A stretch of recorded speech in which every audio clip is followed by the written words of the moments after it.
रहस्यमयी जगहों के बारे में तो आप सभी ने सुना होगा, लेकिन क्या आप रहस्यमयी आवाज़ों के बारे में जानते हैं? जी हाँ, ऐसी आवाज़ें जिसे सुनने के बाद आपकी कई रातों की नींद गायब हो जाए और आप ये सोचने पर मजबूर हो जाएं कि इन आवाज़ों के पीछे आखिर है कौन। सरप्राइजिंगली हमारी साइंस जो टेक्नोलॉजी के मामले में डे बाय डे एडवांस होती जा रही है, वो भी इन आवाज़ों के पीछे की मिस्ट्री को नहीं सुलझा पाई है। हालांकि इन आवाज़ों को लेकर बहुत से लोगों का ऐसा मानना है कि ये घोस्ट और स्पिरिट्स की आवाज़ें हैं जो हमसे कांटेक्ट करने की कोशिशें कर रही हैं। तो वहीं कुछ एक्सपर्ट्स के अकॉर्डिंग ये आवाज़ें किसी ऐसे सिविलाइजेशन की है जो हमारी धरती से अरबों प्रकाश वर्ष दूर है। दोस्तों, वीडियो काफ़ी ज़्यादा इंटरेस्टिंग होने वाली है, इसलिए मेरी आपसे एक छोटी सी रिक्वेस्ट है कि आप अपने हेडफोन्स या फिर ईयरफोन्स को पहन लें और उनके वॉल्यूम को थोड़ा सा इंक्रीज कर लें ताकि आप इन रहस्यमयी आवाज़ों को क्लियरली सुन सकें। Help from outer space. दोस्तों, सबसे पहले जिस आवाज़ को मैं आपको सुनाने वाला हूँ उसका कनेक्शन स्पेस से बताया जाता है। दरअसल ये इंसिडेंट मई 1961 की है, जब दो रेडियो ऑपरेटर्स स्पेस से आती हुई कुछ आवाज़ों को कैप्चर करते हैं। इन आवाज़ों को सुनने से ऐसा लगता है कि ये किसी फीमेल की है जो हेल्प मांग रही है, बट सरप्राइजिंगली 1961 के आसपास या उससे पहले ऐसा कोई भी केस नहीं है जिसमें कोई एस्ट्रोनॉमर स्पेस में फंस गया हो। तो फिर ये आवाज़ किसकी थी और कहाँ से आ रही थी, ये साइंटिस्ट के लिए आज भी एक बहुत बड़ा सवाल है।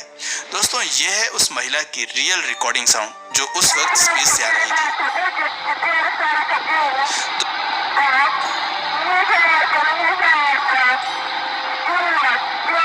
दोस्तों, नेक्स्ट जिस आवाज़ यानी कि साउंड को मैं आपको सुनाने वाला हूँ, ये एक तरह का सिग्नल है। लोग इस सिग्नल को द वाव सिग्नल के नाम से जानते हैं। दरअसल आज से 47 साल पहले 15 अगस्त 1977 की एक रात को 11:16 पर ओहियो एस्ट्रोनॉमी लैब में रखे बिग ईयर टेलीस्कोप ने स्पेस से आ रहे एक रेडियो सिग्नल को रिकॉर्ड करना शुरू किया। ये सिग्नल 72 सेकंड का था और बहुत तेज शोर करते हुए आ रहा था। इस रिकॉर्डेड सिग्नल को बाद में जब डिकोड किया गया तो जो रिजल्ट सामने आया वो काफी ज्यादा सरप्राइजिंग था। दरअसल ये सिग्नल था 6EQUJS।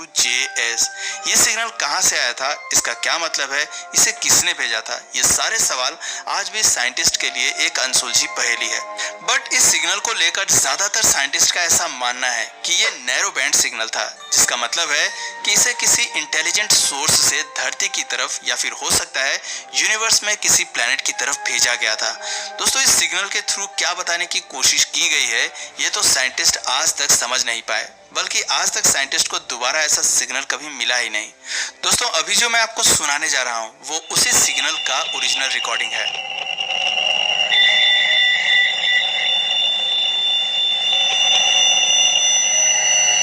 The slow down.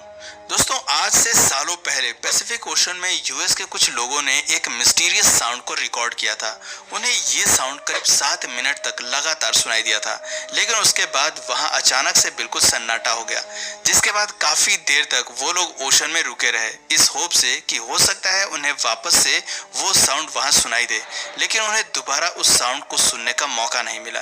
हालांकि बाद में पैसिफिक ओशन की यात्रा पर निकले अन्य लोगों ने भी ये क्लेम किया कि ओशन के बीचों बीच उन्हें एक अजीब सा मिस्टीरियस साउंड सुनने को मिला था।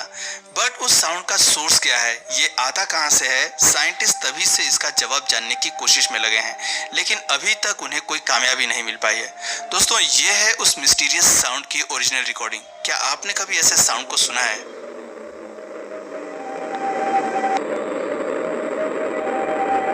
Electric voice phenomena. दोस्तों, EVP एक तरह का साउंड है जिसके बारे में कहा जाता है कि ये किसी दूसरे डायमेंशन के मिस्टीरियस एंटिटीज, घोस्ट या फिर स्पिरिट्स का साउंड होता है, जिसे रिकॉर्ड करने के लिए घोस्ट वॉइस रिकॉर्डर का यूज किया जाता है। 1958 में एक ऐसे ही डिवाइस के थ्रू एक EVP साउंड को रिकॉर्ड किया गया था। कहा जाता है कि इस साउंड को आज तक जिसने भी सुना है उसे कई रातों तक हॉन्टेड सपनों का सामना करना पड़ा है। दोस्तों, ये है वो रियल EVP साउंड जिसे सुनने के बाद शायद आपको भी ऐसा लगे कि यहाँ कोई अनजानी शक्ति आपसे बात करने की कोशिश कर रही है।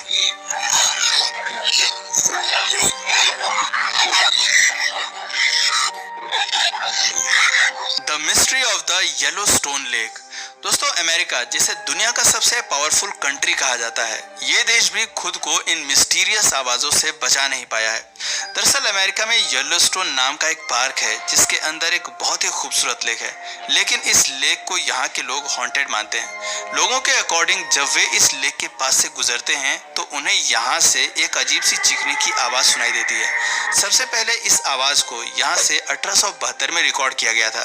दरअसल यही वो साल है जब ये पार्क बनकर तैयार हुआ था। दोस्तों, इस आवाज को लेकर लोकल्स का मानना है कि जो लोग एक्सीडेंटली इस लेक में डूबकर मर गए हैं, ये उनकी ही स्पिरिट की आवाजें हैं जो चीख कर लोगों को अपना दर्द बताती हैं। इस साउंड को सुनने के बाद आप हमें कमेंट में जरूर बताइएगा कि आपको क्या लगता है, क्या सच में ये एक सुपर नेचुरल साउंड है?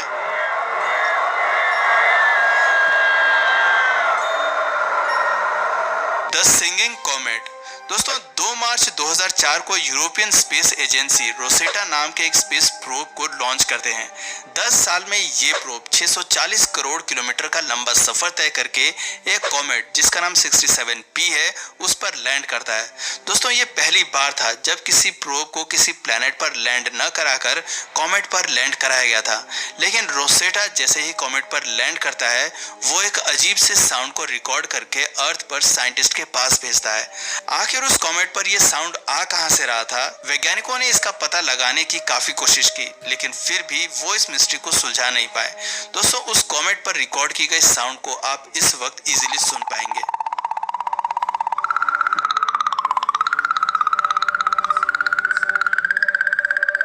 The old tape. दोस्तों, नेक्स्ट जिस साउंड के बारे में मैं आपको बताने जा रहा हूँ, यकीनन उसे सुनने के बाद आपकी रूह कांप जाएगी। साल 2013 का इंसिडेंट है जब एक वेबसाइट यूजर ने एक ऑडियो को अपलोड किया। उसके अकॉर्डिंग उसने इस ऑडियो को ईयर 1995 में एक रेडियो स्टेशन को सुनते समय रिकॉर्ड किया था।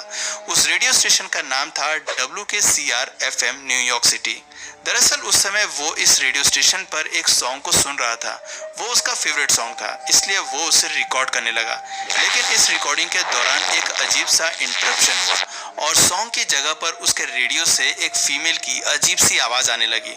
उस आवाज को सुनकर ऐसा लगा कि मानो वो फीमेल किसी डेट को रिपीट कर रही है।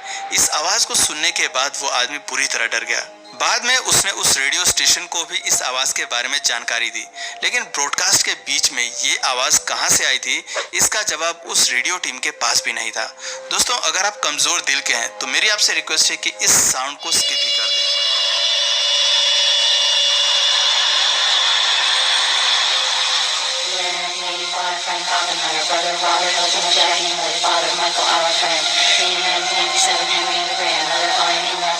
The bloop. दोस्तों, ब्लूप की साउंड ईयर 1997 में अमेरिका के साउथ कोस्ट में रिकॉर्ड किया गया था।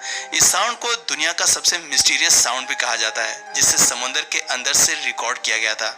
इस साउंड को लेकर बहुत से लोगों का मानना है कि ये आवाज समुद्र की गहराइयों में रहने वाले क्रिएचर्स की है, बट साइंटिस्ट के अकॉर्डिंग इस साउंड की जो फ्रीक्वेंसी और ट्यून है वो किसी भी ज्ञात लिविंग क्रिएचर से मैच नहीं करती है।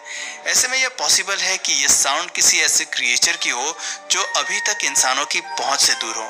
दोस्तों, अगर आप हमारे चैनल से जुड़े रहते हैं तो आपको ये बात पता होगी कि हम इंसान धरती के पूरे समुद्र का सिर्फ 5% पार्ट ही एक्सप्लोर कर पाए हैं। बाकी का 95% आज तक अनएक्सप्लोर्ड है। इसलिए बहुत से लोगों का ऐसा मानना है कि हो ना हो यह साउंड जरूर किसी समुद्री मॉन्स्टर की है।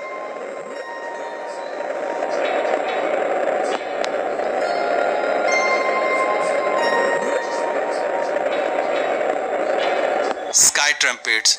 दोस्तों, स्काई ट्रम्पेट्स की आवाज ईयर 2010 से सुनाई देनी शुरू हुई थी। इस आवाज के बारे में कहा जाता है कि ये गॉड के द्वारा इंसानों को भेजी गई चेतावनी है कि अब धरती खत्म होने वाली है।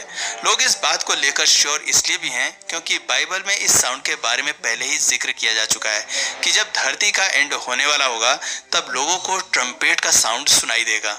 हालांकि बहुत से लोगों का ऐसा मानना है कि ये साउंड उस समय आती है जब अर्थ के एटमॉस्फेयर में यूएफओस इंटर करते हैं, तो वहीं कुछ लोग इसे सीक्रेट वेपन टेस्टिंग का साउंड भी मानते हैं। वैसे इस साउंड को सबसे पहले अमेरिका के टेक्सास में सुना गया था और फिर धीरे धीरे करके और भी बहुत से शहरों में इस साउंड को सुने जाने का क्लेम किया गया है। ये रही उस साउंड की क्लियर रिकॉर्डिंग जिसे 7 मई 2015 को इंडोनेशिया में रिकॉर्ड किया गया था।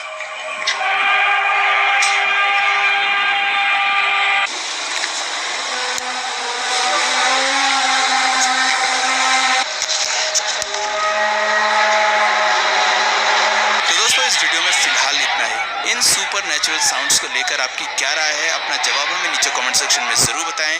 और अगर इस वीडियो से आपको कुछ नया जानने या सीखने को मिला या फिर इंटरेस्टिंग लगा तो प्लीज़ इस वीडियो को एक लाइक करके अपने फ्रेंड्स और फैमिली में से ज़रूर शेयर करें।